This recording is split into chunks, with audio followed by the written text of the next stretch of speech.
have to wonder.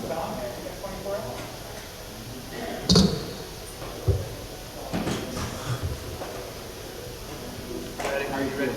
Good. Good, sir. Reviving. Good. Right. That's what we agree? Yeah. Is there like an outlet I can place this in?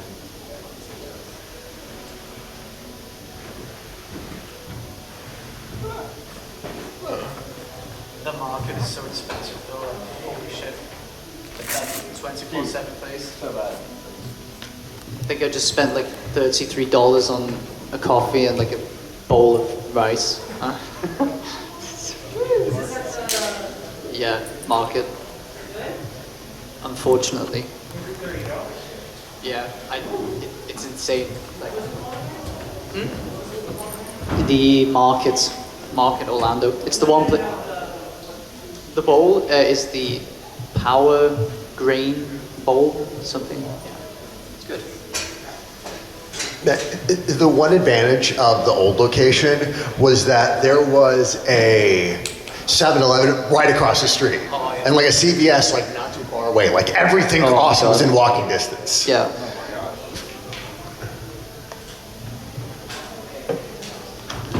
Let's move back over there right now. Yeah. Just pack everything up. I mean, what? We got. It's a good hike, but you know, Yeah, like we it's can, not we can too clear bad. it in like, you know, if everyone pitches in, we can clear it in like 10 minutes. Yeah, yeah, sounds good.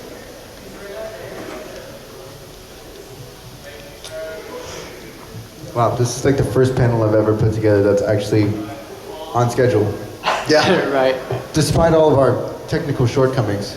No, I think like the one we did at Anthrocon was pretty, you know. That was great. Yeah. Like, I mean, that one ran on time too. That was, wasn't it? Yeah. I guess I'm the common factor then. Ah. I mean, okay, we did one for Ferality. Whispers was on that one. That's, yeah. That was also on time because Ferality is we don't have much of a choice of how that goes. They're just like, they're on it. True. It's true. And if it doesn't work, it doesn't work. Yeah. Yeah. That's right. Totally. That was fun. All right, we'll just give it another couple minutes and we'll get started. Hell yeah. What kind of music do you guys like? Let's ask you questions. Yeah. That's the audience. Yeah. Where's our Rock? music Okay. producers? Yeah? Nice. Okay, nice. But that's okay. All right. Any new stuff? Anyone? No? New stuff coming out? That, yes, That the was Barbie so good. soundtrack is like one of my most played things recently. It's stuck in my head. Oh, so good. Just walk around singing Billie Eilish today. I need to see that movie. What? You do? I Yes, you do. I am way behind on the movies. It's so good. Yeah. Yeah, I'm just can't highlight. Yeah, I mean, it's one of those movies where like I've probably seen enough just through cultural osmosis. Like I Am Knuff, Will Ferrell, I think, falling down, and of course the meme with, you know, everybody holding their placards for when they get arrested. Oh, yeah. Those are always fun. If you had to listen to one single song for the rest of your life in a loop, which one is it? Oh, God. John Cage's 433. Okay. My Chemical Romance, Welcome to the Black Parade. I mean, somehow Walking on the Sun by Smash Mouth popped into my head, but that doesn't feel right. I don't know, it's just a nice song. Yeah. It's their one really, really great song now. Oh, probably not that one. Probably Right Where It Belongs by 9 Inch Nails. It's a long song that I don't think I've ever been sick of. I thought of Fireflies by Al City for a sec, Oh, but God. that could be Living Hell Yeah. for like 60 years. That's true, yeah. I feel like I did hear that for 60 years, for a while, yeah. Yeah, right. Maybe something like either Champagne Supernova by Oasis, Okay. or do you feel like we do the live 15-minute version by Peter Frampton? Because both are like chill enough that they wouldn't be like in the forefront of your mind. Yeah. Because there's long songs that like kick ass and I can, you know, and I enjoy listening to them and they never feel long, but in a loop over and over again, no. Forget about it. Yeah, what about you guys? What's your favorite, what's your song you'd have on to loop forever?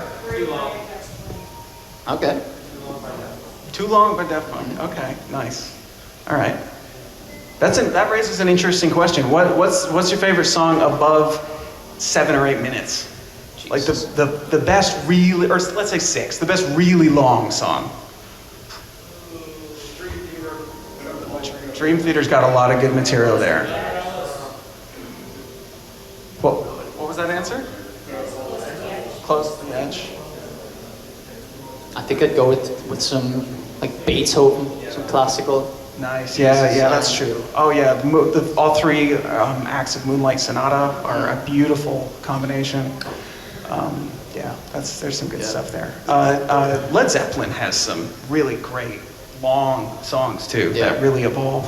So Freebird as well. Yeah, do songs with multiple suites count, like Jesus of Suburbia and Homecoming by Green Day? I would say yeah, right, because like Boulevard of Broken Dreams was originally part of Holiday. It's like that's considered part of the same. Right. So I think those songs do count, yeah. I think as far as like strictly long songs, like everyone gives, like Rush and Dream Theater the kudos for like these long songs, but Meatloaf has bangers in each one, and like his average song is above 5 minutes. Yes, that's true. Yeah. Wasted Long use, songs. everything louder than everything else. Oh God. All right, I'm gonna do an audio video sync real quick. Audio video 1. All right, that should be good. All right, now we got everything synced, everything's ready. You ready to go? I'm ready. Hell yeah. All right. Well, we are on time. Welcome everybody to Furry Musicians from Hobby to Career. My name is CK9C and I am joined by these amazing musicians. I'll let each one of them introduce themselves, starting with the one on my left. Hello there, I am Rhythm Bastard, a hardcore, nerdcore, punk rock himbo who is sometimes a raccoon man. Hell yeah. All right. I am Sky, who performs under Aviators. I've been performing on mostly YouTube for a long time now, just writing songs, mostly what would now be considered nerdcore. Songs about video games, songs about, various characters, original characters, furry characters, whatever inspires me at the moment. Usually hovering around rock and alternative, that kind of stuff. Hi, my name is Whispers. I make music as a VR foxboy, inspired by love and relationships that happen in virtual reality. Some weird ass shit, but it's real. Yeah, that's me. Nice. Hell yes, and I am a nerdcore musician. I specialize in horror style music, specifically stuff like Five Nights at Freddy's. And I'm excited to put this panel on. We're gonna start from beginner stuff, from like choosing your DAW, all the way through intermediate and advanced stuff for everybody, whether you are a music producer, a musician, an aspiring, or you're a seasoned career musician. So to start off, we got a little videos from each of the musicians so you can get to know their work.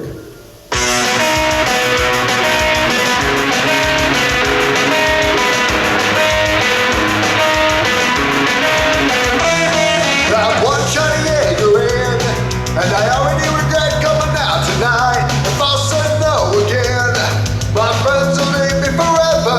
I'm the fifth wheel, and I broke it down living.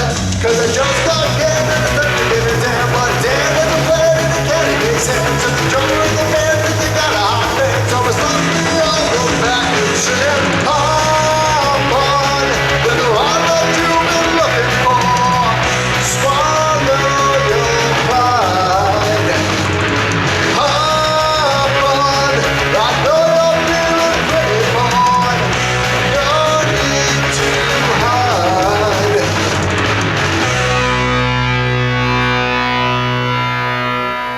Hell yeah, everybody give it up for Rhythm Bastard. Woo.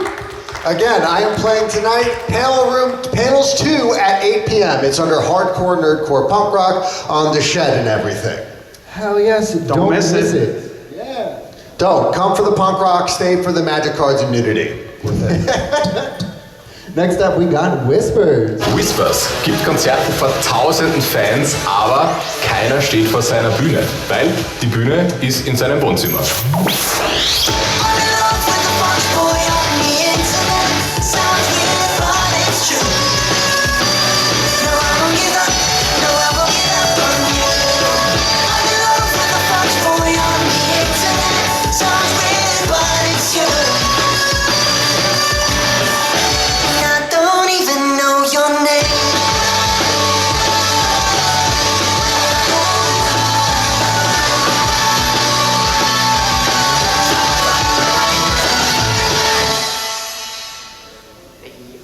Yeah, Whispers!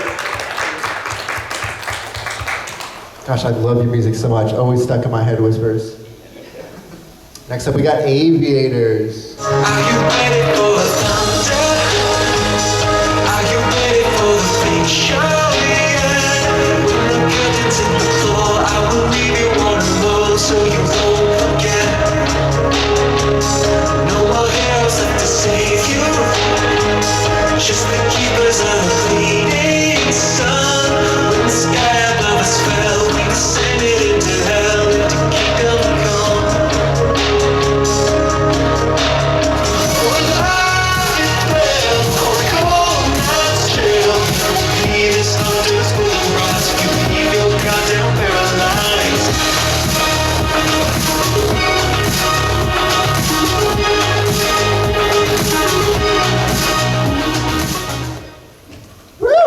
Hard-hitting stuff. Last up, here's a little bit about me.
Spooky. Thank you. So now that you got to know a little bit about our panelists here, we're going to start off with the first question that every music producer asks. What's a DAW? And how do I pick one? All right, who here knows what a DAW is? And who doesn't know what a DAW is? So a DAW, short for Digital Audio Workstation, this is what we musicians make music in. They come in all shapes and sizes on all different platforms and at all different price levels. You can make stuff from your laptop, your desktop, or if you don't have a computer, from even your phone. I got started on my phone. I was making music with like GarageBand, and that top right one there, that's Machine from Native Instruments. Love that one. And each of our panelists are going to tell us what they use nowadays. So, Aviators? All right, I started using FL Studio in 2011 after kind of using GarageBand sort of just to figure out that it was possible to make music on a computer. And I found that to be a sort of more playground style program where it's more focused on experimentation and just trying to fragment different pieces of sound here and there, trying to loop different pieces of music here and there. And that focus on experimentation with that software package led me to stick to it with it until today. So for the past 12 years, I've been using FL Studio and have no plans to use anything else. Hell yes. And what about you, Rhythm? I use Reaper ever since I got involved with the Rock Band Network. I originally used Studio One, but what I like about Reaper is that you can use different VSTs to sort of get different instrumentations, like for example drums or orchestral parts, that kind of thing, and it's very like clear, and I especially love using it for like vocal editing. Of course, that's solid. That's a solid choice. And you, Whispers?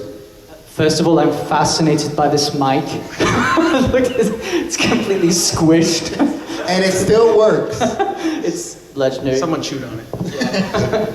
So I also use Reaper, funnily enough. I stuck with it because I did a lot of 3D audio work, and Reaper just works. Like, I work at a radio station, so I'm forced to use Pro Tools because it's industry standard, but of all of the DAWs I went through, I'm doing Reaper now. Hell yeah, and currently I use Logic. I've been producing on Logic for, I'd say 13 years, which is crazy to think about. And each of these costs different amounts. I think Logic is like 180. FL Studio is at a couple hundred? Two, yeah. Yeah. Things like Pro Tools you can rent monthly. Pro Tools is very standard if you're wanting to get like deeper into the industry side. Every recording studio that's a major one uses Pro Tools. Yeah. But if you have an iPhone, you have GarageBand already. It's free. All you gotta do is download it. Same with if you have a Mac, it's absolutely free. And Logic and GarageBand, they're like the same program. And they're only available on Mac, whereas all these others are available on PC. A lot of DJs like to use Ableton. I know a good number of my friends use Ableton. And if you're brand new to DAWs and you're like, okay, this thing looks a little daunting, how the hell do I work this? I do music production live streams where I teach as well as like show people the writing process and everything that goes with it. I know you do too as well, Aviators. Yes, yeah, so I'll stream the process so that people can kind of tune in. I usually do it every Thursday, and people can watch what I'm working on right now, whether that's the editing vocals phase or sometimes I'm trying to write something new and I'm just experimenting and putting notes down until they sound good.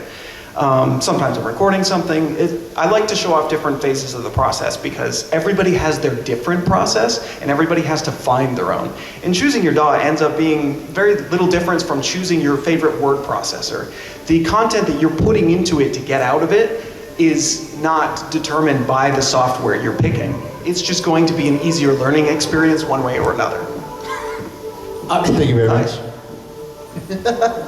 So yes, by the way, this panel is organized in 3 different parts. We're going to start off this first like half hour or so as a presentation where we all just kind of go over these topics.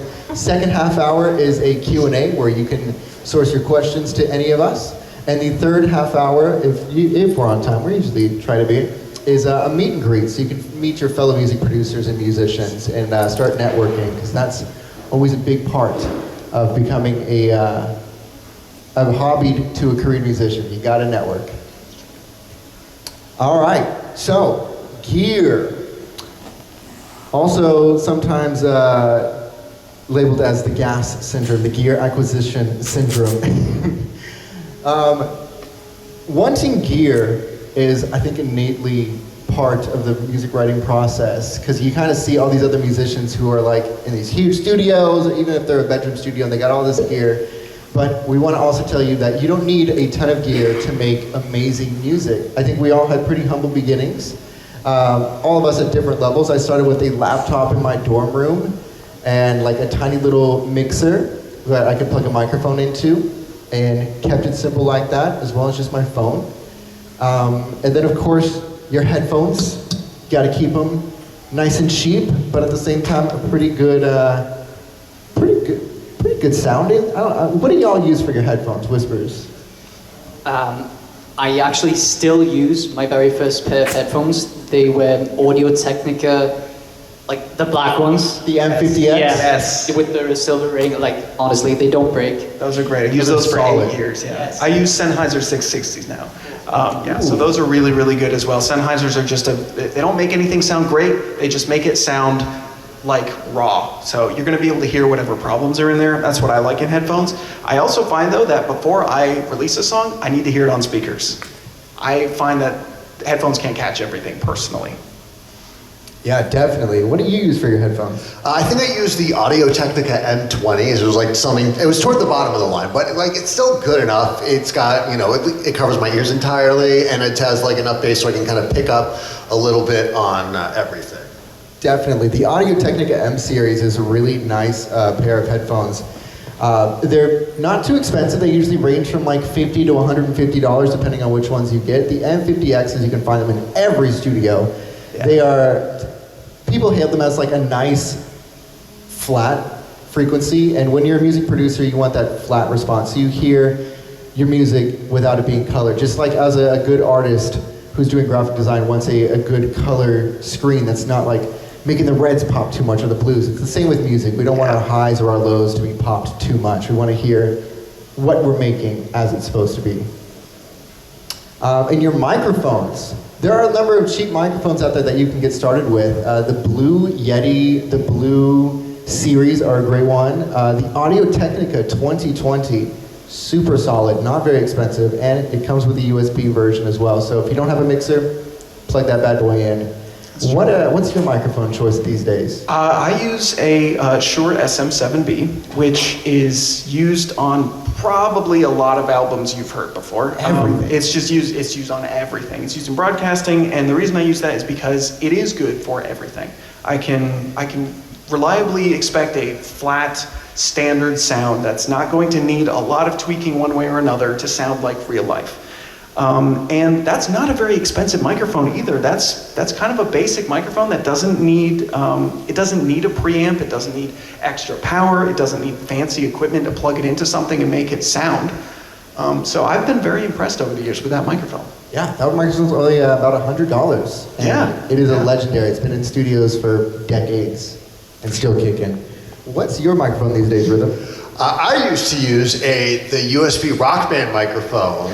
Just plug it in and I put it in front of my amp when I want to record guitar. I don't know, but the microphone I use these days, it's a condenser mic. I can't tell you for the life of me the brand name of it because like my friend was just giving away his equipment. He's like, here, you can have my old condenser mic, and he uses it as a boom mic and everything. So, I mean, I do everything on that, and as long as you got like the interface, then you plug with an XLR. So I should probably look that up now, actually. Hey, it sounds great, and your music sounds good. Thank you. Sometimes the brand doesn't matter as long as you're making good music. Yeah, and stuff you find at a garage sale is sometimes the best. It doesn't have to Honestly. be brand new from a store. Microphones can last a long time, as you see with this one right here. Sounds good. Indestructible. What about you, Whispers? What's your microphone choice these days? Looks like Got it. run over by a car? So this is another Shure microphone. This Yeah. is an advertisement for Shure Get microphones. this. Yeah. Wow. Yeah, no, I've been recording and mixing most of my stuff at a studio that I share with my friends. Like we're building a whole like music vibe space, and I work with Neumann microphones. I have Neumann a TLM 103 that I've been Love that using mic. like forever. Yeah, it's a bit bright for me because, so I mean, you can buy mics for certain instruments, and you can also like buy the wrong mic for certain voices. I have a very like bright voice, and I feel like with that mic, it's too bright in general sometimes. Yes, So yeah, right. Yeah, there's no one right choice. Yeah. Ever. Yeah. yeah. And yeah, of course, like we talked about earlier, you can use a computer or a phone to produce music on. You can do both. You can start your project on your phone sometimes and bring it over to your computer. I do that when I'm on the road. Yeah. Yeah. Inspiration, a fun question. All right. Each of these musicians comes from a different background, and each one's inspired by different things. Us being nerdcore musicians, me and aviators, I know we're inspired by the entertainment mediums. Absolutely. Tell me about your inspiration these days. Okay, so right now, I am very passionately writing a song about Baldur's Gate 3. That's my obsession at the moment. So I write songs about the things that I'm having fun with at the moment. I used to write a lot of music about Five Nights at Freddy's when I was really into those Shout games. out. Yes, that was a fun time in the YouTube music scene. And I started writing about Bloodborne for a while, another one of my favorite games. More recently, Elden Ring, sort of in that vein. Beastars, Berserk. I've been enjoying sort of delving into the greater fantasy genre for an inspiration.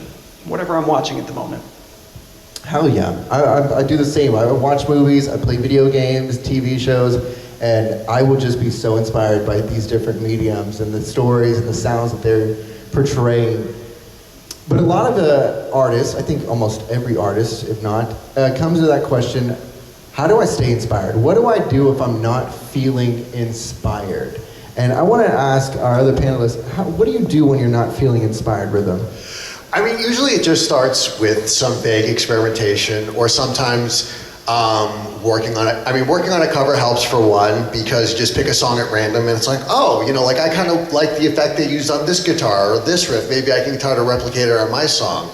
Or sometimes you just like kind of dedicate yourself to 30 minutes. Like I do work streams on Twitch sometimes. And who here is familiar with the artist Luis Huerta? He goes by Gamut Feathers on pretty much all social media. So like one time he did this design, you know, like experiment for a fighting game. like called Fangs of Fury, and it's just like werewolf fighting game. And I just kind of took one for each of these characters. I'm going to dedicate like 30 minutes to just writing like a theme for each of these characters if I were to make a fighting game. And by just kind of reanalyzing this and repackaging to my own background, that helps me kind of put something out that is either A, on a time crunch, and B, is something that I might not have considered otherwise. I love that. Sometimes putting yourself under that pressure can really help you make the diamonds. The Pomodoro method, as it's called. Hell yeah. And what about you, Whispers? What do you do when you're down on inspiration? I give up. Based. Okay. Honestly, yeah. Sometimes it just doesn't work, and there's no point in pushing. Like, I feel like, you know, if I really am not inspired, if I sit down, I have my piece of paper, my pen, and I write lyrics, and they are ass, then I'm like, okay, this is ass, and I stop. On the other hand, I do have like a massive document on my phone, and whenever I see random things in my everyday life, you know, be it words, be it, I don't know, people, whatever situations, you just note that down. You just be like, hold on, give me a second. You write it down, because then you always have a list for inspiration that you can always go back to. Very good idea. I love that. I love that. Who out there has suffered from that inspiration loss when writing? All right, so you feel it. You feel it. Hey, sometimes these conventions are the greatest time to rekindle that inspiration, whether it's being around your friends and seeing all these amazing suits, going to panels and just experiencing something that you've never done before. Put yourself out of your comfort zone sometimes, and it can make some really great artistic results. So, the big question, look at Whispers up there, he's so handsome. How do you know when a song is finished? We're gonna start with you, Whispers. How do you know? When I've mixed it, then I listen to it on my headphones, it's okay. I listen to it in the shower, it's okay. I listen to it on the shittiest GBL Bluetooth speakers I can find, and it's good. In the car, if I listen to all, I mean, I come from a production, like mixing side, so my process is done when the mix is good. But yeah, check it everywhere. Play it for other people while you are in the room. I feel like that's always puts yourself in a different spot of, you know, it's like a show, you're showing your work, and then you suddenly hear things that you didn't hear before. And resting your ears. Oh, God, yeah. Is a big one, yeah. Your ears will stop hearing things correctly. Yeah. Like, your ears can get tired and will straight up put things out of tune to you that aren't actually out of tune. Like, it is a mess if you listen to something just over and over and over again. Yeah. What about you, Aviators? How do you know when your song is finished?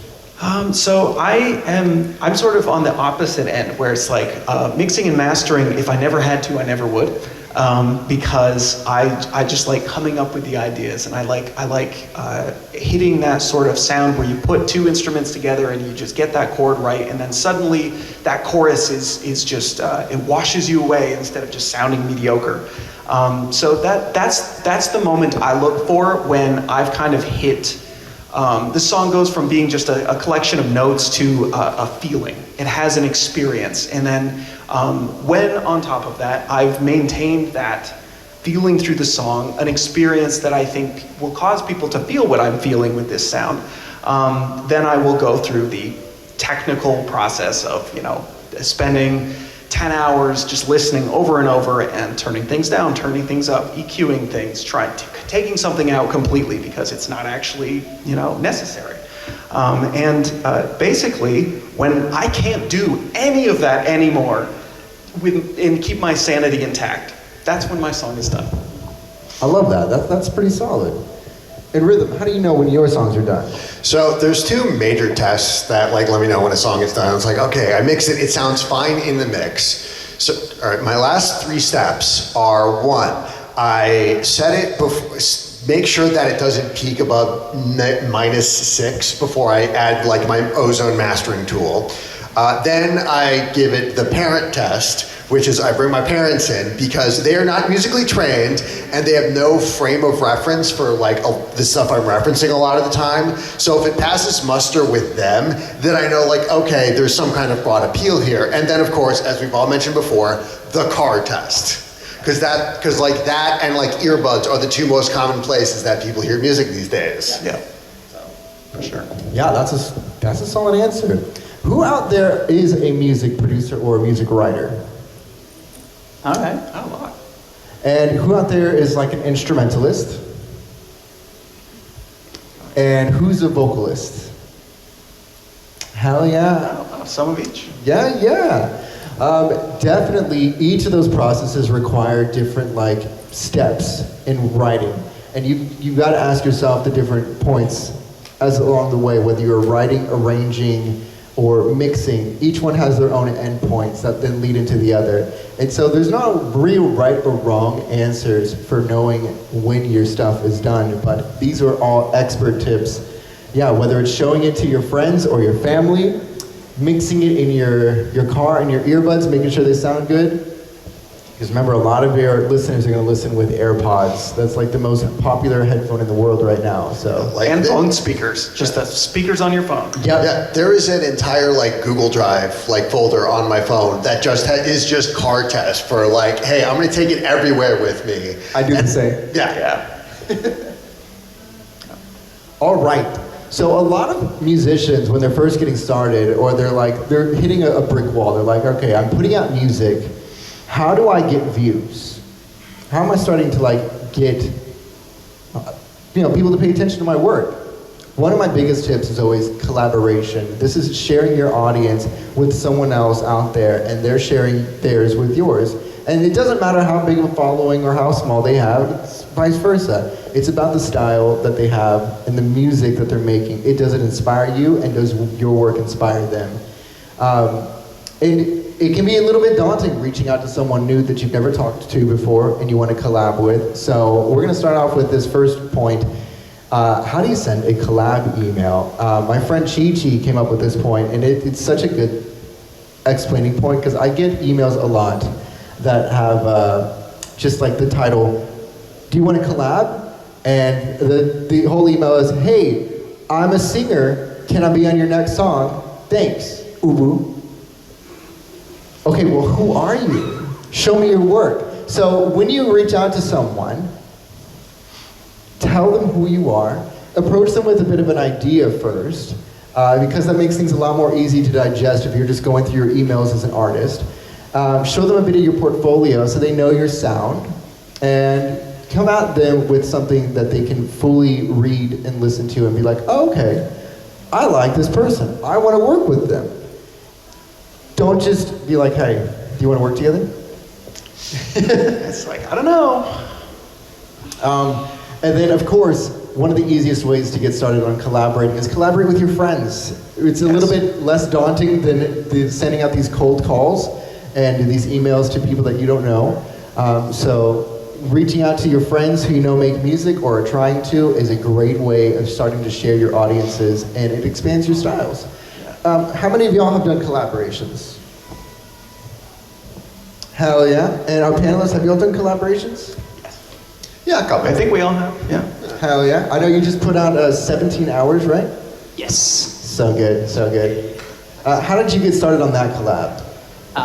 There were two other people involved. One of them is called Furry Musicians, an Irish producer. The other person is a South Korean producer called Forks. And I don't know, I think we met in VR chat, like it happens. And this was a new kind of collaboration for me, because usually I'm the one engaging and making the music and like giving other people a part. But this time it was the other way around, which was really nice. They sent me the instrumental and they said, well, yeah, can you write, you have this timestamp to this timestamp, you can write about, the topic that the song's about, send me the files, I'll do the editing, everything, and that was beautiful. I love that. Oh, I love that. That's a nice process. That is great. Making it an easy decision is a good way to get a yes. Yes. Yeah. Yes. And just like Whispers was touching on, if you don't know any musicians and you just want to start making musician friends to start collaborating with, be inspired by, VR chat. That's how I met some of these amazing musicians. Just hang around a VR chat. I just play some piano, start singing, and they kind of make their way over to you eventually. Or you make your way over to them. Tell me about your latest collaboration. Oh boy. So this is actually, I think, on the longest period I've ever been without a collaboration. The last collaboration I did was, I believe, It was either a collaboration I did with an artist, a great singer named Synth Fox. You can find her on Twitter. And YouTube as well, who's just recently started making music again after a little bit of a hiatus. She's a great vocalist that I just sort of became friends with after she, over the years, started asking me questions about how I produce music. And, sort of following the stuff I would do, and eventually we just became sort of peers learning off each other how to do new things. The other recent one I did was with Miracle of Sound, who is another nerdcore artist, and that one was kind of a weird one where we both had separate people telling each other that we should be doing music together. So you do really never know when you're going to have this situation where somebody's been told that they would pair well with your sound, you've been told that you would pair well with somebody's sound. Sometimes these opportunities come out of nowhere, and in that case, Miracle of Sound is an artist that I love so much that I never would have considered sending him an email asking for a collab. So it just happened the other way around, to my luck. I love that. That's awesome. I love Miracle of Sound, one of my favorite artists. Oh yeah, fantastic music. Look that one up. And what about you? What was your latest collaboration, Mike? I think my latest collab was with and Beatty, my old partner, and we still just chat frequently. So it's just like, oh my god, we should cover this song. Oh my god, we should cover this song. So it was like this shared passion for music. And I think the most recent collab was The Only Exception by Paramore. So that was, and it was like one of the ones where we really liked working together on a cover of the Orion Experience, Cult of Dionysus. So it's like that kind of thing where we just have like this shared appreciation for the song, and it's like, hey, want to just work something on it? But as far as like other, proper collabs with other musicians, I'm part of Game Grooves, which regularly does video game cover albums. I think their most recent project was an emo tribute to the Majora's Mask series, Majora's Mask. Yeah. And it's just the kind of environment where like all these people are in the same place on the same project, so there's a lot of cross-pollination. Like, well, wait a second, I'm not so good at the bass. Could you maybe like write an interesting bass part for me and interpret this in your own way? So there's that environment where people are just encouraged to bounce off of each other and work together. Yeah, I love that. In my latest collaboration, I was sitting around in VR chat playing some music. I was actually playing Welcome to the Black Parade, and I always sit on my piano and play, and I got to like the guitar part, and I was like, damn, I wish there was a guitarist who could play this part. Out of the crowd comes this Australian dog, and he's like, oh, I can do it. I was like, all right, let's see what you got. And he just shredded, and I was like, oh, I like this. Yes. Keep What's a good your guitarist. name? He goes, oh, when snakes sing. That's my attempt at an Australian accent. It's good. It was pretty wackadoo. Thank you. Wackadoo. And I ended up making good friends with him, and I loved his style. He was showing me his music. He was getting like a few hundred views per song he was putting out, but he put everything into each song. Like, he broke bones making his music videos. He would crash cars and stuff. He's crazy. He's super talented, but not very known. And so I was like, yo, let's do a project together. He's like, well, you got this audience and stuff. I was like, no, it doesn't matter. I want to make a project with you. You've got a completely different style that I really want to like utilize and expand each other's repertoire. And so we wrote a song together through Discord. By the way, that's how you collaborate with all these musicians across the world. Discord calls. It is the easiest way. And we wrote a song called I Bite Back that is now just about 250,000 views a couple months later, which is crazy. And he started now to like get tens of thousands of listeners per month. And he's just really taken off now in Australia. In fact, he's playing a convention this weekend down there. He wanted to be up here. But we got you when snakes sing.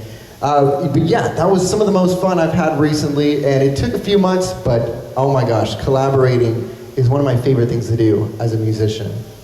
And it ended the umbrella of getting heard. So you finished your song, maybe it's a collab. Now what do you do with it? Well, you're gonna start off with distribution. We're gonna get into the intermediate stuff here now. So distribution, how do you get your songs on like Spotify, Apple Music, other stores like that? Well, I personally use a platform called DistroKid, as well as CD Baby. I know we've got a couple other distro kids up here. You two are distro? I'm TuneCore personally. Oh, TuneCore. TuneCore is the same thing basically. It's just they have a subscription model instead of taking a percentage of your profit. Yeah. Each of these distributors, whether it's DistroKid, TuneCore, CD Baby, there's a lot more out there. They all have different deals that they can do with you, whether it's a subscription model, a percentage that they'll take off of your royalties. They will get your music up to the different platforms and make sure that you are getting paid with every stream that people do. So once you found your distributor, then you find your PRO, and that's your performance rights organization. A lot of starting musicians miss this one.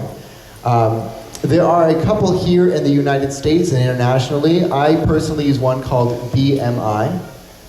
Do y'all use BMI? Yeah, BMI for me as well. Yeah, registered through my distributor. Now, what about you, Whispers? You're international, so what's that? What's your PRO? That's the thing. Like we have one. It's called AKM. That's like the Austrian equivalent. We don't really have a choice, but it is important, especially when you're trying to get radio play or like earn royalties from that. You need to be registered. Yeah. It doesn't cost anything, and they don't really take a percentage, but they're going to make sure that you get paid beyond what your distribution company is going to do. So if your stuff is played on the radio or in a supermarket or at a concert, they're going to make sure that you get paid, and it's just a good way to make sure that you're maximizing your revenue. What's your PRO?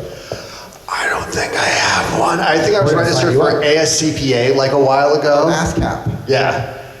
Yes, but I do need to like look into that and re-register. So Yeah, definitely. BMI or ASCAP are the great ones here in the States. Yeah, BMI probably. There's other ones for like if you're a composer, there's CSAC, but BMI and ASCAP are going to be your important ones. So make sure that you sign up with one. It is free, and they're going to make you some money.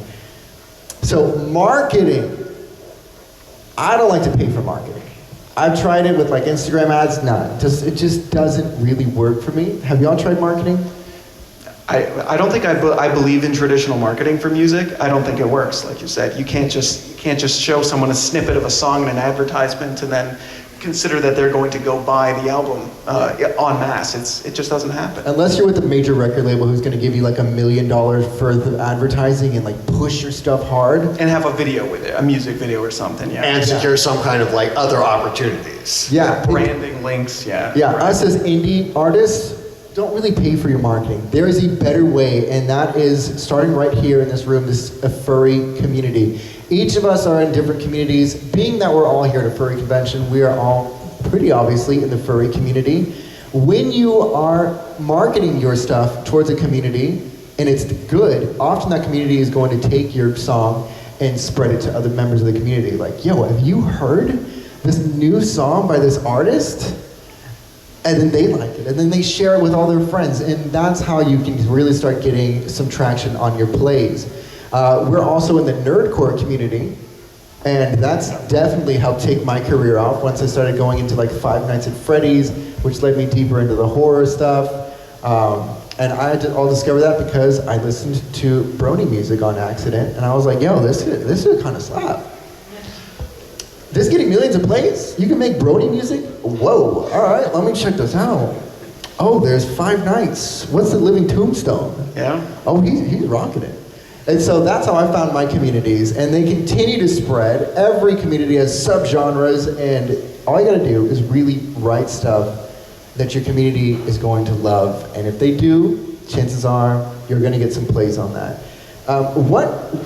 Quickly, would you be like your top communities that are getting you the most plays lately, aviators? Well, I have always been very grateful to the furry community for accepting me as one of them, and whether I, chose to be or not, I was kind of born that way. But I have always appreciated the fact that furries they're a multi-property fandom because they're into the creation of things, not just one specific story.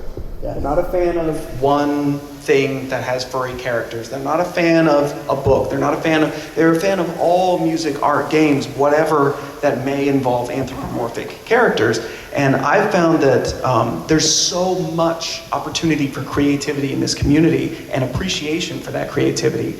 The only problem from there is the exposure that people have to furry music, because I think it's maybe not as big as it was in, as you said, the Brony community, which was where I first started performing. But it's growing.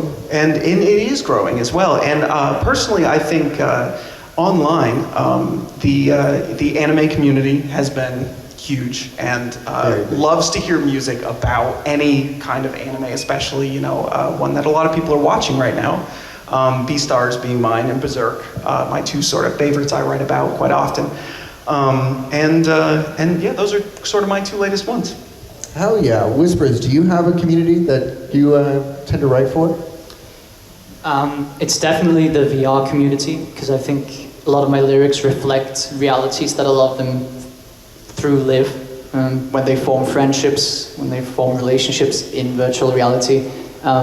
I started off in the Otter avatar community. So like, how many people are in VR chat? Kind of interested? Raise your hands. Okay, good to know. So very often you have communities around a specific avatar.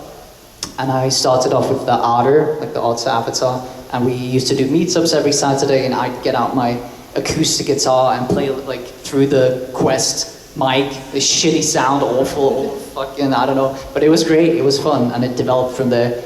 And it's cool to see that that I get to hear from other people, that they listen to the songs and have similar experiences, be it heartbreak, be it, I don't know, finding love. It's beautiful. Yeah, your song Phantom Sense, that's totally VR, and god dang is it catchy. I love it. Thanks. Rhythm, what's your favorite community to write for? I mean, I guess, you know, other than the furry community, I do have a lot of cross-pollination with like the VGM community, because there are a lot of things that video game music does that you can apply to like a traditional rock song as otherwise. And what I came upon was like the best video game music and the best wrestling music have kind of similar construction that can help you write another song. And it comes down to like the hook, the riff, and the ride. So John Cena's theme, we're all familiar with it, right? So the hook would be the descending trumpets, like that. That part that lets you know, that announces the wrestler coming down, the one that directs their attention toward the runway where he's got a chair and he's gonna beat me. And then there's the riff, the part that the crowd sings along to, that you can hum along to, like the ba-da-da-dun, da-da-da-dun, and that's the riff. That's how, you know, strong start, character's established, it's exclusive to that character, and then there's the ride, which is the part of the song where the announcers can sort of, you know, expedite themselves over the story. Like, oh, you know, there's been this very solid rivalry between ba-da-da-da, da-da-da-da, and I guess that's kind of been like the you know, the VGM construction community, the wrestling community, and sometimes I get my pecs out, and like the bodybuilding community also kind of goes for that. I'm co-hosting a Bara art panel in tomorrow night at 1 a.m. So. Hell yeah. But yeah, communities come in all shapes and sizes. My good friend CG5, when he was expanding for the nerdcore, he was like, I'm gonna make meme music. I was like, oh, okay. How are you gonna do that? He's like, I can write a song in like 3 hours. I was like, all right, that makes sense. You're very fast in production. And so he went from 7,000 subscribers when I first met him and we first did our collab to now over 5 million subscribers. Definitely making a full-time off of this. And yeah, memes come in all shapes and sizes, just like music and all the communities surrounding every piece of music. And to touch in with our marketing, look at you up there.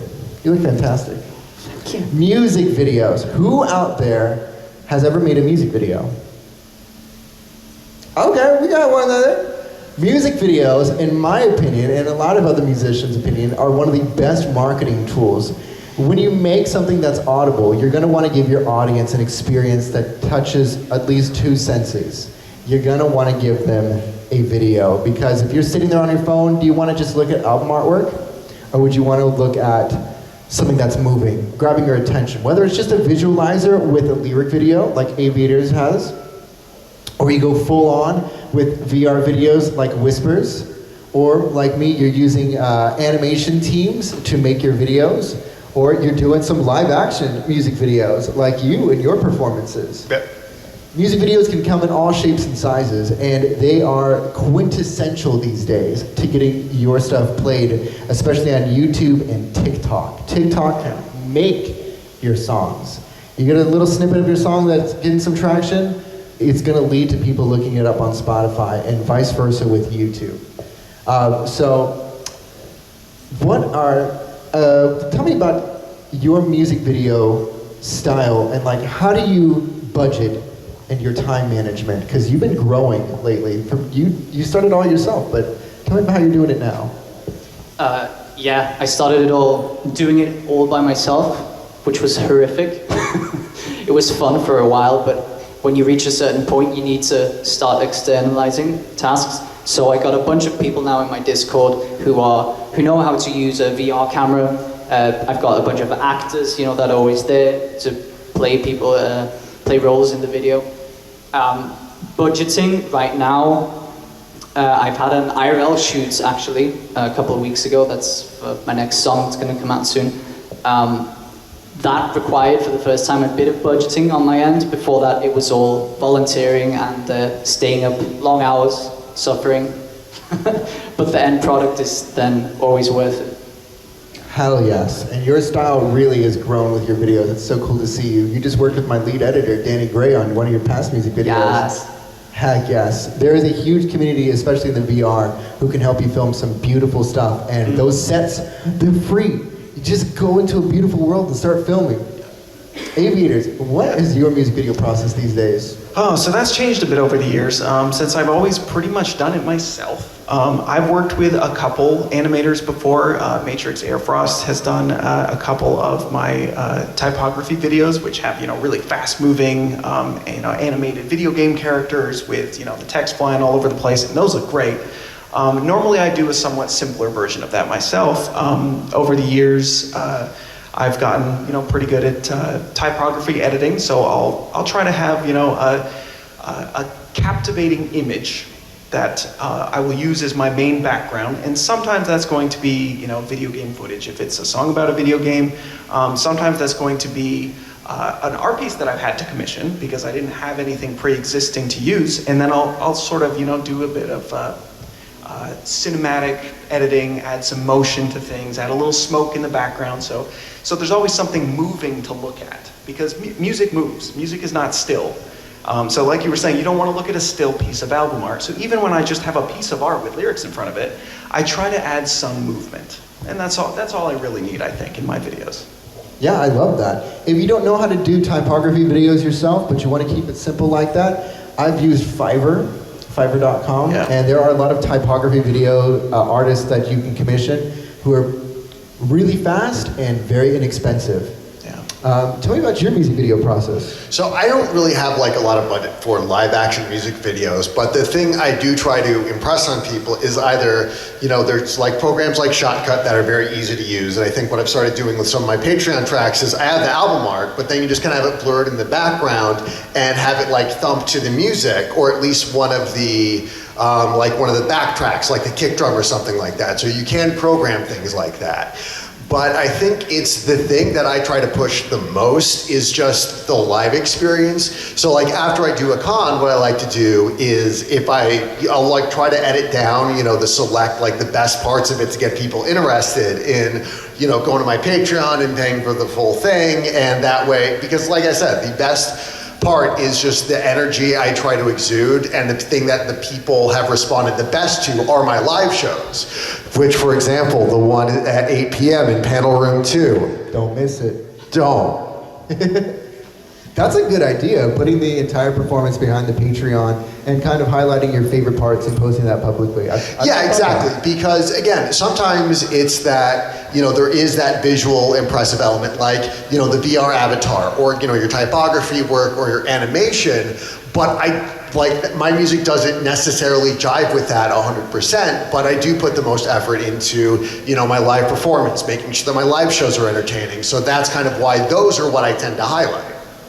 That's a solid idea. Right.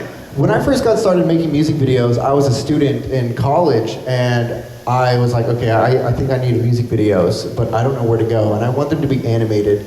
And so I looked around in the Five Nights at Freddy's animation community, and I found other students who were actually already fans of mine, who had done some fan-made music videos, and I reached out and I was like, hey, you've done all these projects, would you like to make an official video of mine? I don't have a lot of budget, but I can give you royalties. And so that's just promising a percentage split if the song blows up, and it turns out the songs did blow up and do well. And so nowadays, my animators still continue to make royalties. So if you can't pay someone at least a decent amount, try to pay them if you can, give them royalties. And often enough, that will make someone work extra hard and really put all their passion into it because they have a sense of ownership to that piece of artwork, and it's going to be a lot more meaningful to everyone on board if they're getting a cut of the pie. The animations are fantastic, by the way. Thank you so much. They take a long time now. Oh my gosh. An average production takes us between like 6 months to 2 years per video. Oh yeah. It's a lot. And the budget has had to increase. It's a whole process. But don't feel like you have to start off putting thousands of dollars into every video. Do what you can, whether you're going to keep it simple or if you want to do a little bit more, work with some students if you are also a student and promise some royalties. So, right place at right time. Some of us have kind of touched on this during our talk and the opportunities that we've found. During music school, one of my professors told me it's going to be incredibly hard to make it as a musician, but you're going to need to be able to pay attention to the opportunities that arise, because 80% of being a musician is hard work, dedication, and never giving up. You can't stop. You've always got to be working. The other 20% is a bit of luck, a little bit of magic, and that's finding yourself at the right place at the right time. Each of us here have had a magical moment, or multiple, that have led us further into our career and changed the direction that we're going. I want to start off with you, Whispers. Tell me about one of your right place, right times. I think it's funny that you say that about your professor, because one of my professors gave a similar piece of advice, that the most important thing you can do as a creative, doesn't matter where you are, is go for that after work beer with the other people. Everything else, great, you're there, you're working, but the most important thing is the networking. Just go there for that drink afterwards, and magic happened. And one situation where that probably led me to be here as a GOH was I met a fellow Austrian in VR chat, just by chance. We got talking, he's a kitty cat, and we realized we worked for the same company. For the same media production company. I was like, what the fuck? There's another furry in my company? Okay, cool. You never know. Yeah, honestly. A And he's furry in a technical job, perish the thought. And yeah, he's a DJ and also travels around a lot. He's a bit older than me and he has a lot of contacts everywhere, and I think he probably played a big role in me being here right now. So, it's the random shit, but always go for the beer. I love that. Aviators, what was one of your magical moments? Oh, well, there's definitely many, and I think we all owe a great debt to luck, because I think in creativity, you're always waiting on the muses, you're always waiting for the next inspiration to strike, and then you're waiting for the opportunity for someone to even hear that. So I would say my big lucky moment was early on. I was still learning how to write music at all. I was still just barely bought FL Studio. In 2011, I had really badly cobbled together my first album. And I released it. I published it. It went on iTunes. I don't think Spotify existed yet. When I published it, I realized that it was missing any sort of a community. There was no other musicians I knew online who were going to hear this, who were going to do anything with it. And my biggest thing that I was into at the time was I liked listening to other people's remixes. So I went around asking a couple YouTube artists, will you remix my Now I Know It Was Terrible song? And I reached out to The Living Tombstone, who at the time had, I think, 2,000 or 3,000 subscribers. his channel maybe only had two remixes on it at that time. Very sort of new hobby for him as well. And he remixed my song on my first album that I had just attempted for no gain to his own, just as a fun hobby. And that's definitely opened me to his community, which was rapidly growing from that point. I'm sure a lot of us have crossed his path in the world of furry music and nerdcore as well. And from there, he continued to remix, I think, 4 more of my songs, and introduced me to many of the musician friends that I still work with today. Damn, that's magical. I love Yoav and Sam. They're the living tombstone. Yeah. Who out there knows of the Living Tombstone's work? A lot. Like everyone. That's a lot. That's incredible. Wow. Damn. Okay, Rhythm, what has been one of your favorite lucky moments? I think my favorite lucky moment was when I was in college. I used to work for one of the school papers.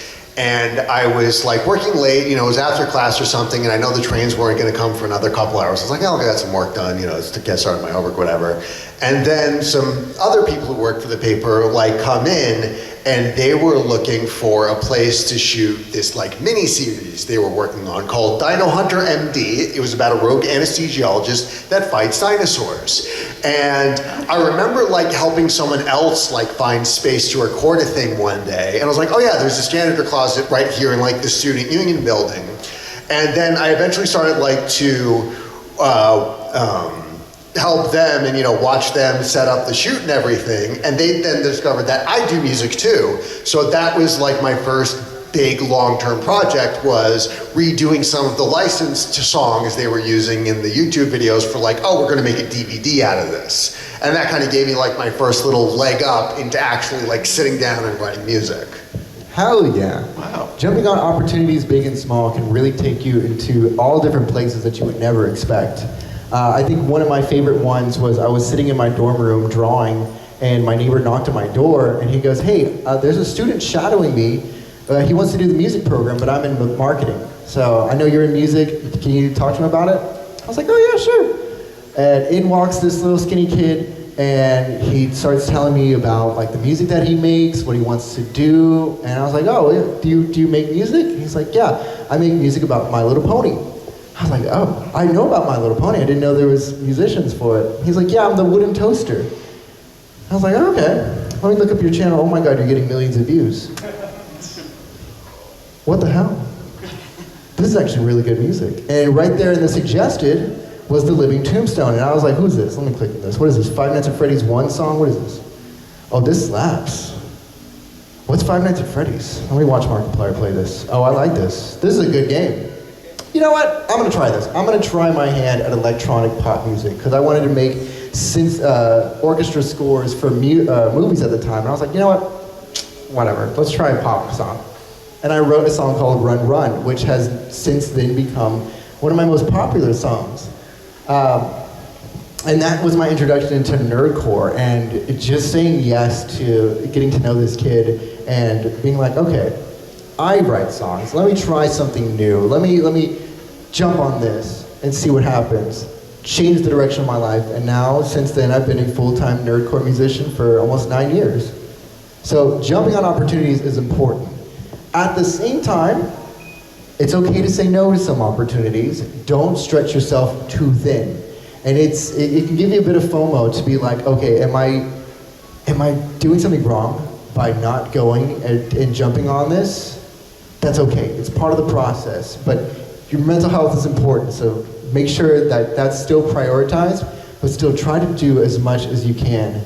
And borderline exhaust yourself, I'd say, almost as a musician. Unfortunately, yeah. It is true. I think music is one of those things where you have to want it. You have to want to write music, or else it's not going to come to you. Yeah. And it becomes an obsession the more that you do it, and it can be the most fun thing, but at the same time, so goddamn stressful and agonizing. But at the end of the day, you're like, damn, I wrote some fire. Yeah. Okay, so now we're into our advanced stuff. So, I mean, the first bullet point is like, you're intermediate, and then we're gonna go to like super advanced. Commissions. So how many of you draw? Okay. How many of you know artists who draw? Like have your friends? Great. Musicians need album artwork. First and foremost, when you publish a song, your distributor is going to ask, yo, where's your album artwork? You've got to have that, because stores won't accept you without that. So if you don't want to make your own album artwork, that's totally okay. Commission your friends or artists out there. We are in the most creative community out there. We are the furries. There are a plethora of artists that you can commission. I started commissioning one of my good friends who, years later, I'm still commissioning. I know the same said for you, right, Aviators? Yeah, I've only used a handful of artists in this. The artist that I've used for this most recent album I'm releasing, actually later this month, called Half Wolf, was done by a Blue Skittle, who started doing art for me in 2012. So that's 11 years of the same album art cover artist. And I've also used Eterna Malasato, who is another community artist. And interestingly enough, I also used Twisted Hound recently, who's a local artist friend. And their following is quite large as an artist, so sometimes it goes both ways. And I had a lot of people listen to my song because of the artist who was commissioned for the cover art, not the other way around. Sometimes the artwork for your work or the artist can really attract some views. I know that was the case with a lot of my early stuff. People who weren't furries being like, what is this album art? What's a furry? I like this. I guess I'm a furry now. People are drawn to it. The natural progression. Yeah, I've had so many people tell me, your art and your music made me into a furry. I'm like, you're welcome, yes. The horror furries. Yes. Whispers, tell us about your artwork process for commissioning your tracks. I like to use renders. Have been doing that for the past couple of, for the future songs, more or less. I've got a good friend who does great Blender renders, and it just gives it another level of quality. I did commission like artists, if you want to, Blender render people are also artists in a way, but like traditional artwork. But the impossible task that I've set myself is I want to find a way for a normie to look at the song and listen to the song and be like, yeah, this is cool, this is something I understand. I don't want to make it too, we all love the furry shit, obviously, and it's cool and it works, but I'm trying to find a way to make it accessible for both sides, you know? Yeah. That is a challenge. Limiting your audience Yeah. is something you never want to do. Yeah. Yes, as much as it's important to make music for your communities, try to also make sure that it's not just for that community, that it can be broader than that. Yeah, you never know. Yeah. Rhythm, do you commission for your art? I think, I commissioned for like my major albums. For example, the artist Hell Breakfast did the cover art for Bastard Mania and Hardcore Nerdcore Punk Rock. And it's kind of like if you've worked with someone long enough, you kind of get a vibe for how they feel. Both of those albums you can purchase at my show tonight, 8 p.m. in Panel Room 2. Do it. Yeah. But I think for the most part, for something that I'm just going to use as a YouTube cover, I'll just, Photoshop is easy enough. There's lots of free fonts out there, and if you get very familiar with the program, you can use it to sort of adjust it and make it look things more interesting. So it's a good skill set to learn. Something like Photoshop or even Blender's getting more popular. Yes. Definitely. Yeah. The person who made my icon, this is actually a piece of fan art. And I fell in love with it, and I was like, yo, can I have that as my icon? And to this day, I still use it, and to this day, they still are the person that I love to go to for my album artwork. They are fantastic. And commissioning is going to go then beyond your artists who make your track artwork. You're going to commission people to make your VR music videos or your animated ones. Commissions come in all shapes and sizes, and with commissions come contracts. You need contracts. I know they can be scary. So I studied contract law at college. That shit was a bit scary, but it's important because it's just as simple as an agreement. You are paying someone to do something delivered by this date. That's it. There are contracts that you can find on Google that are just fill in the blank. There's standard contracts, whether they are stuff as like work for hire, which means you retain all the commercial rights. You can make money off of their artwork that you commission for them, or you can do a more commercial contract where they're getting a piece of the pie, whether it's royalties. There are all shapes and sizes, and it can be a bit daunting, but don't worry about it too much. Just make sure that they're in place. And with contracts comes contracting the right people. I think in everyone's music journey, you're gonna find the wrong people, unfortunately. Whether you just don't vibe with them, stuff just doesn't pan out, or they were just not good people to begin with. It happens. Yeah. But just as importantly as finding the right people is be the right person. Do right by your team, whether it is your fellow collaborators or your artist. Be the person that you want to work with, because word spreads in the music community, just as it does in the furry community. You want to be a good standing member, because then people will want to work with you. Yeah. I think we've all worked with some not so great people, right? It's unfortunate truth. It happens. But I will say, these people all beside me are some of the best people, and I am honored to be doing this panel with y'all. Well, as are we. Hey. Thank y'all, thank y'all. That guy gets it. And with that, we're gonna do our last slide here. The most important one, it is last. Pay your taxes, everybody. I know tax fraud is a funny meme, but we're gonna give you some good tips to avoid it. So Uncle Sam, or whatever you call your tax person in Austria. Elizabeth. Fucking up.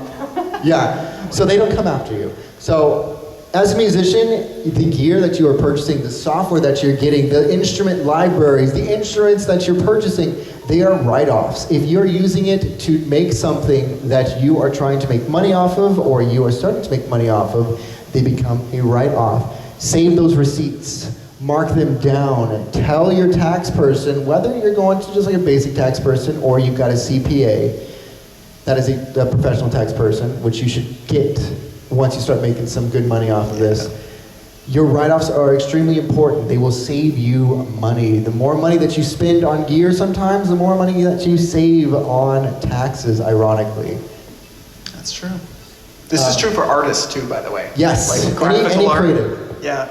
And guess what? As a furry, if you're a furry musician and your fursona is part of your brand, your fursuit is a write-off. And cons. Cons are write-off. Hotel rooms are write-offs. Uber. Yeah. The government is being like, oh, you spent money? You don't have to pay that much then. We like that. We like that. Bookkeeping, yeah. It's just save all your receipts. How many of us panelists have a tax person that's dedicated to us? Not yet. Occasionally. Okay, it's important. Find a tax Yeah. person. They're gonna save your ass, especially someone who understands the furry and the musician side. Because sometimes you're gonna go to a tax person and they're like, what the hell's a furry? That's what I need right now. It can be hard, but it can be done. My tax person, I'm lucky enough, they are a professional cosplayer. They go to conventions all the time and they're like, oh, I know this world. I got you. I don't know furries that much, but I know cosplays. And I'm like, oh, we love that. Taxes are important. They are an ass. I just finished mine for the quarter, and they're super important. Are you paying your taxes, Rhythm? Yes, I'm not like big enough where I need to pay like, tax, I need a guy like you do, but one thing I do take care of, and programs like Square also help, because you do need to register with the state if you're selling at like an artist alley or a dealers that are that thing. So even though like I play Anthrocon once a year, and you play a con once a year, it's still important that you set yourself a reminder to, record all of your taxes, everything you take note in, and just like a spreadsheet with all the states. So that way you can just go, all right, because even though you don't go to Pennsylvania, for example, and you're not making any money from there, you still need to register, be like, no, I didn't make any money in this state, $0, I don't owe anything, so we can just move on here. So you still need to keep track of that. And taxes can induce anxiety. It's okay. I have anxiety just thinking about them sometimes. Yep, right now. Yeah, let's skip next slide. We can do a whole panel on taxes. If you have any questions, again, next up we are doing our Q&A. So if you have any questions about what we just talked about or any other things that pertain to music production and any of the things that come with that, please feel free to speak up. Do we have any hands? Yes.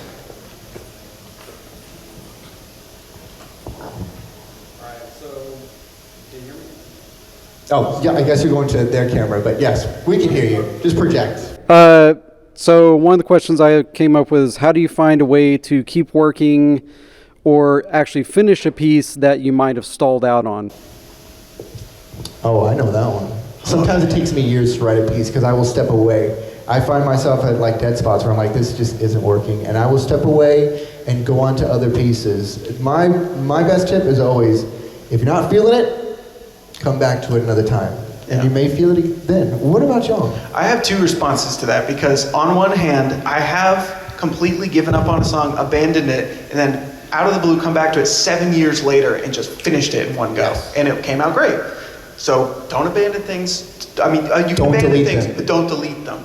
Don't leave your ideas forever. Someday you might want them back. But also, folders, yeah. You keep everything. I You do want to too. keep your recordings, keep your bad takes, keep your good takes. You might want them someday. You never know. But also, I have found that it is not a waste of time working on mediocre music because you are still honing your skills. You are still practicing mixing. You're still practicing mastering. You're learning more of what you don't like the sound of. And the whole time, you're just working on your muscle memory to get this done faster the next time. Yeah, you don't always have to best yourself. Yeah, that's true. You can. Yeah. I have to say I rarely throw away ideas or even like struggle with progressing because I bend it early enough in a direction that I like. So in the process, if I realize, okay, nah, this isn't like, this line is not it, or this is not what I'm actually writing about, then I'll immediately try and change it. So I rarely go like into, the long way and then realize, oh, this is ass. Yeah. Man, lucky. I wish I had that ability. I can't even stick in a genre. Yeah, I think it's, like I said, don't throw anything out because, again, sometimes it could take ideas to germinate. Like a riff I came up with 2 years ago could really fit with like a lyrical hook I came up with last week. Yeah. And sometimes what also helps is like translating it and redoing it. So if I'm like stuck on lyrics and I have like just a jumble of words in my notebook, sometimes just clearing it out and trying to organize them in the Word file helps me figure out, oh, okay, so maybe, maybe I'll change this line so it fits with the meter of the song better. So sometimes it's just like redoing it again so that you can progress a little bit further. Yeah, I redo my songs a lot. My latest song that I'm debuting during my concert tomorrow at 3 p.m. main stage. You have to move closer to the mic when you say that. Yeah, Tomorrow at 3 p.m. main stage. And also you gotta say it a little bit lazier, like 3 p.m. at the stage tomorrow night. I have rewritten that song 6 times over 3.5 years. I kept not feeling it, and I would just come back and be like, okay, yeah, no, this part needs to be completely redone. Just gut it, go back. Also, save project alternatives, because sometimes you'll do a lot of work and be like, damn it, I fucked it up. I gotta go back. It's okay to go back on an alternative. Or what I like about Reaper is that it saves like different takes you do, I like that. so that you can just go back to it and like or be off the song for a month or two, come back again to work on it. It's like, I don't like that take, but then I'll find one of the other takes I did that I still have saved because Reaper, like, oh, okay, this one fits like much better. I kind of like the way the melody goes, the way I sung this part on this thing better. So and sometimes I just end up redoing the vocals entirely. So F me, I guess. And remember, saving, there's a 3-2-1 rule. 3 copies on 2 separate drives and at least 1 in the cloud. You will thank yourself 10, 20 years in the future when you're looking for a project or something crashes tomorrow and you lost a project. Don't worry, you've got a backup, the 3-2-1 rule. That's true. Yes.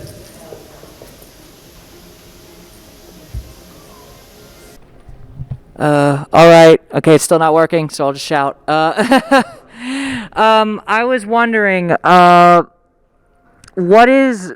I personally really struggle with mixing and mastering. So I guess what is the most essential thing you wish you could time travel back to and tell like your younger self, like, hey, do this, it'll save you so much time and it'll make things better. Man.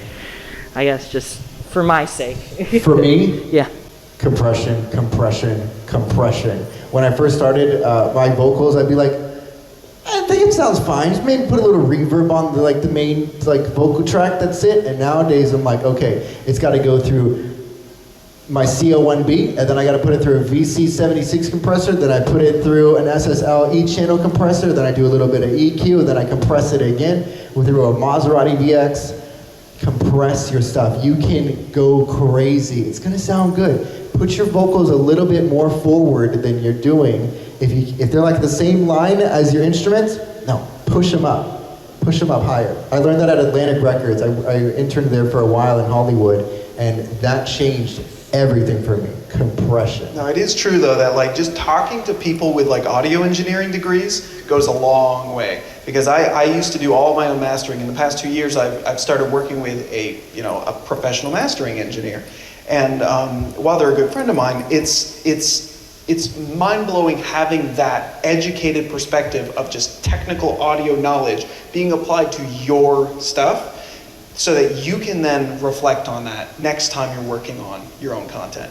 And I think, yeah, asking for help from knowledgeable people is really the key to those difficult, that's what I would tell myself, I think, yeah. Do y'all have anything? I have something. The best tip for mixing and mastering is don't mix and master. Honestly, yeah. If you're writing, try not to Yeah. mix and master yourself. No. Let it off to someone. Unless you have a background in mixing and mastering, I studied that in school, so that's why I'm comfortable doing it. But still, I'll bring in another member of my team to give me a secondary opinion, or just hand it off to them and be like, all right, I don't know what I'm doing with this style. You have more experience with this one.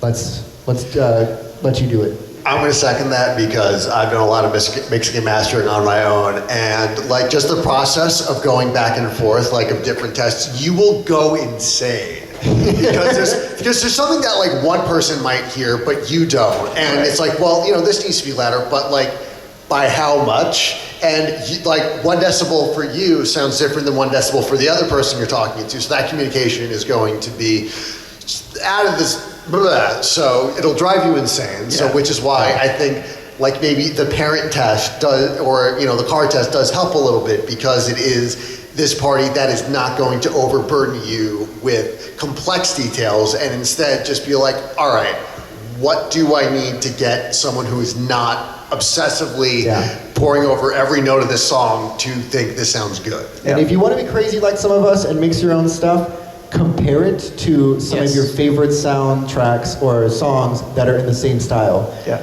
What makes theirs sound different from yours? And how can you make yours sound more like theirs? But you will go a little bit crazy. It's okay. It's part of the process. Do we have any other questions? Yeah, the floor is open for any question. Yes, you back there. Sorry, the microphone is for a camera. Aviators, did you ever collab with Electrodub? Does that ring a bell? Yes. Oh my goodness. Yes, I saw Electrodub at FWA earlier this year. That's crazy. Yes, I'm actually waiting for Electro to be available again. Who goes by Kujiro now, actually. Yeah. Waiting for him to be available again, so he can sing on hopefully one of my next projects. We worked together, I think, on 4 different songs now. But hopefully next few months we'll have another one. That's crazy. He's one of my best friends. I lived with him for like a year or so. Oh, cool. Yeah, he's a Florida man. I learned a lot from him. He's really great. Yeah, great artist. Yeah, it goes by Kujiro now, but older stuff, and even this year's release under the name Electrodub. Frequent collaborator of mine and really good friend. Hell yeah. Any other questions? Very good. All right, so we're going to open up now to the last part of this panel. All right, before I let y'all all do that, raise your hand if you're a singer. Be confident. I see you. Be confident. You're a singer. That's right. Raise your hand if you're an instrumentalist. Raise your hand if you're a music producer. I'll also be looking around right now. Be looking around at your people. Who is in need of singers on their tracks? Who is in need of instrumentalists on their tracks? Who is in need of a mix engineer? And who is in need of a music producer? It's almost as if we have a bunch of talented people like in a room together. That's right. This is the beauty of community. That's important. That's the key. Yeah. Now you got to share that knowledge. Fix other people's too. Yeah. All right. So now everybody, we can all talk together. This is the meet and greet part where get to know your fellow musicians, start networking, and start setting up some collaborations. But until the next time, this has been Furry Musicians from hobby to career with Whispers, Aviators, CK9C, and Rhythm Bastard. Thank you all. I appreciate you. And the shameless self-plug, Whispers has a concert today. Whispers, tell us about your concert. In an hour, main stage. I have to go there now. I have to piss really badly. Go. And then go. Yes. See you. Come over main stage in an hour. Main stage in an hour, buddy. Go get that. And a Rhythm Bastard. Yes, I'm Rhythm Bastard. My shameless plug is that I do have a show at 8 p.m. Feel free to take a flyer. And I stream on Twitch regularly, so you can watch me work, watch me game. And if you have any questions, just want to chat, I'm always open. So. Hell yeah. Do you want to plug yourself, Aviators? Yes, I do. I have a new album coming out on the 29th of this month. The 29th of this month? That's right. In Ooh. just 2 weeks. So go follow me on Spotify. I have a new album coming out. Aviators with an S. You'll know it's the right one because he looks gorgeous in his picture. You got like 250,000 monthly listeners. I think so. There's also a Fox picture on it now, so you'll recognize it. Hell yes. And then my name is CK9C. I will be in main stage tomorrow at 3 p.m. debuting some new stuff. If you want spooky music that will frighten you, as well as emotional music that will make you sob, I've got it all, and you will do both. You'll be frightened and crying, I promise. Be there. Or your money back, because you're not paying for it. All right, thank you, everybody. Also, shout out to the clowns for helping us with our AV tech. Thank They're you the so next much. Clown Con.